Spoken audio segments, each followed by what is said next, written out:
Bismillahirrahmanirrahim. Assalamualaikum warahmatullahi wabarakatuh. Hari ini kita akan belajar tema 6, subtema 2, pembelajaran 1. Perubahan energi. Energi tidak dapat diciptakan oleh manusia. Energi juga tidak dapat dimusnahkan. Energi hanya dapat diubah dari satu bentuk ke bentuk lainnya. Bagaimanakah perubahan energi terjadi?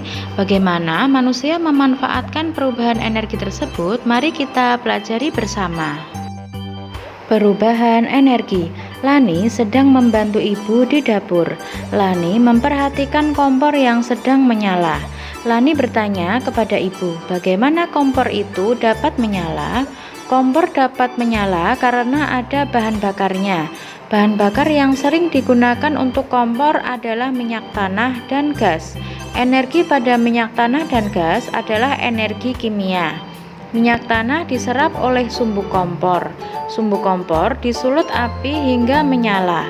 Pada saat kompor menyala, terjadi perubahan dari energi kimia menjadi energi panas.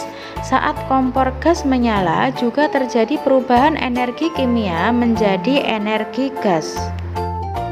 Perubahan energi juga terjadi di dalam tubuh. Makanan merupakan sumber energi kimia di dalam tubuh. Makanan tersebut diolah menjadi sari-sari makanan. Sari-sari makanan dirubah menjadi energi. Karena energi inilah seluruh bagian tubuh dapat bekerja. Mata, mulut, tangan, dan kaki dapat bekerja karena adanya energi. Begitu pula bagian-bagian tubuh lainnya. Sehingga untuk memperoleh energi kita butuh makanan. Makanan diolah menjadi energi. Energi yang kita peroleh dari makanan itu kita gunakan untuk beraktivitas sehari-hari. Berikut ini merupakan beberapa contoh peristiwa perubahan energi yang ada di rumah dan yang ada di sekolah. Kalian bisa menulisnya pada buku tulis kalian. Bismillahirrahmanirrahim. Selanjutnya akan kita lanjutkan pada materi tema 6, subtema 2, pembelajaran 2. Energi gerak dibutuhkan saat kita melakukan aktivitas. Energi gerak tubuh berasal dari energi kimia pada makanan. Tubuh yang selalu digerakkan dengan teratur akan terjaga kesehatannya. Jadi, agar kesehatan tubuh kita tetap terjaga, kita harus melakukan beberapa aktivitas yang bermanfaat bagi tubuh, seperti berolahraga. Berikut ini merupakan beberapa contoh mengenai perubahan energi. Yang pertama, perubahan energi listrik menjadi energi panas. Peristiwa perubahan energi ini dapat terjadi pada setrika listrik. Saat kabel setrika diberikan aliran listrik, seketika itu energi listrik berubah menjadi energi panas. Peristiwa yang sama juga terjadi pada kompor listrik dan penanak nasi listrik. Perhatikan gambar berikut ini mengenai perubahan energi listrik menjadi energi panas. Yang kedua, perubahan energi listrik menjadi energi gerak. Perubahan energi lainnya adalah perubahan energi listrik menjadi energi gerak.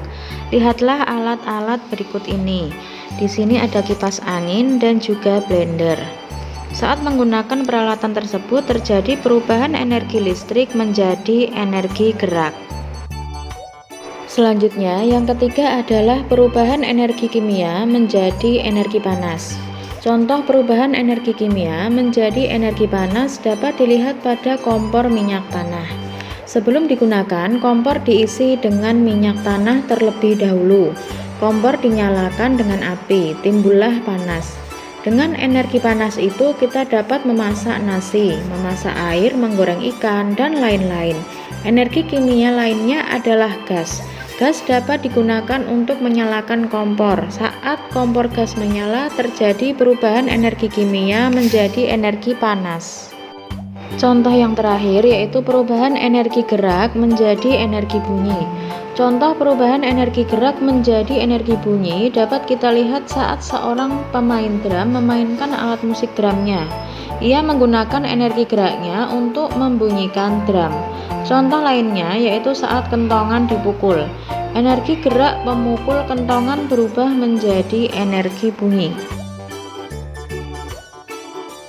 Bismillahirrahmanirrahim. Selanjutnya akan kita lanjutkan pada materi tema 6, subtema 2, pembelajaran 3. Untuk pembelajaran 3 kali ini, kalian langsung saja untuk mengerjakan buku paket halaman 79 sampai 80 pada buku tulis kalian.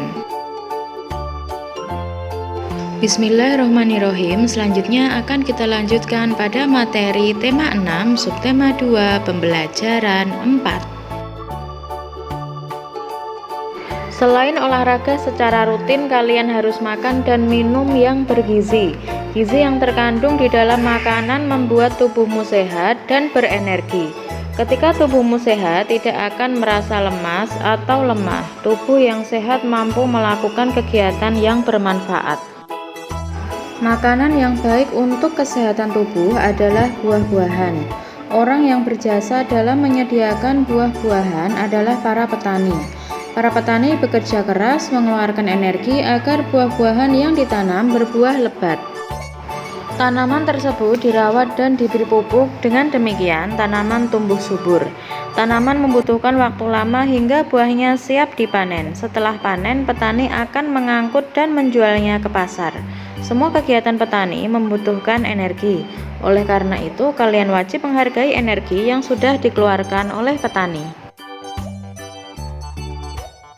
Bismillahirrahmanirrahim. Selanjutnya akan kita lanjutkan pada materi tema 6, subtema 2, pembelajaran 5. Siswa membutuhkan sarana belajar.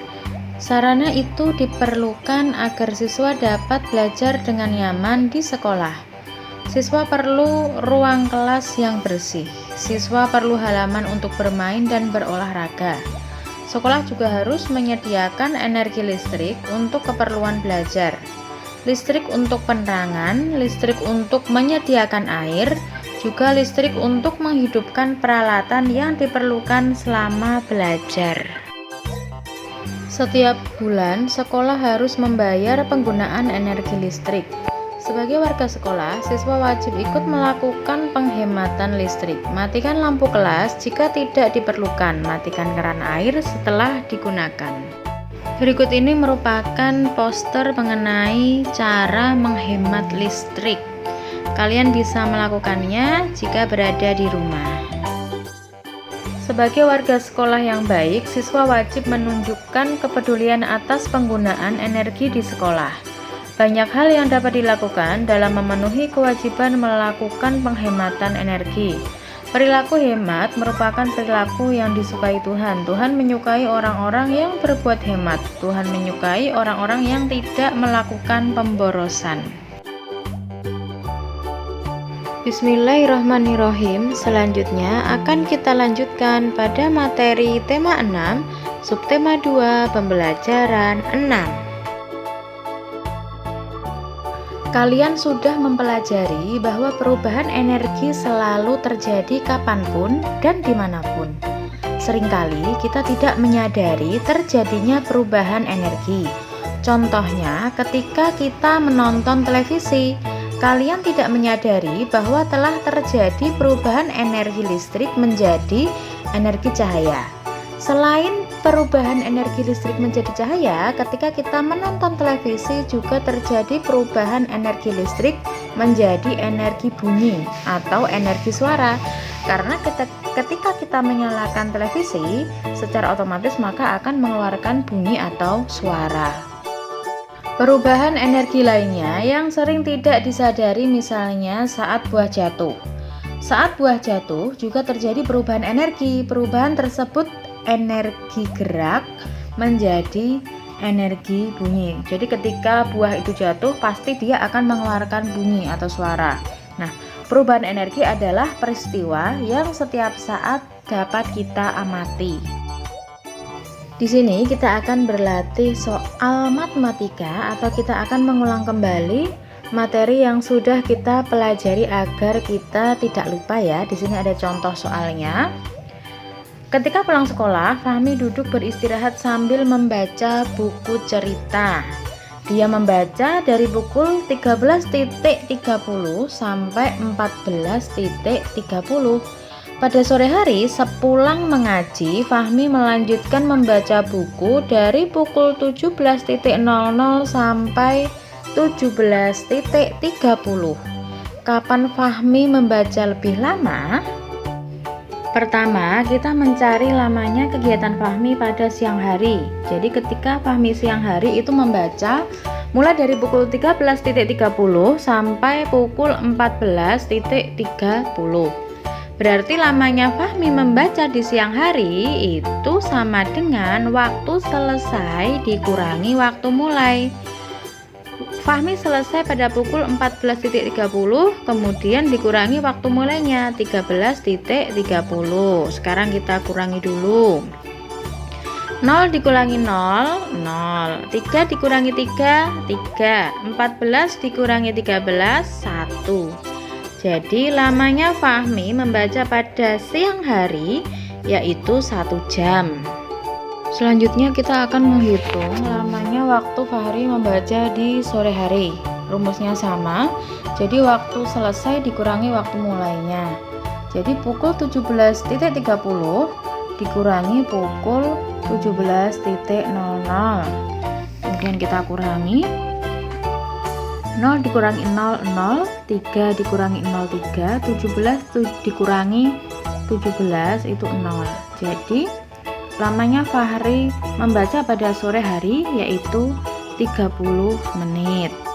Maka kesimpulannya Fahmi membaca lebih lama yaitu pada waktu siang hari, yaitu berapa jam? 1 jam. Sampai di sini dulu materi kali ini. Semoga bermanfaat. Terima kasih. Assalamualaikum warahmatullahi wabarakatuh. Tetap semangat meskipun belajar dari rumah ya.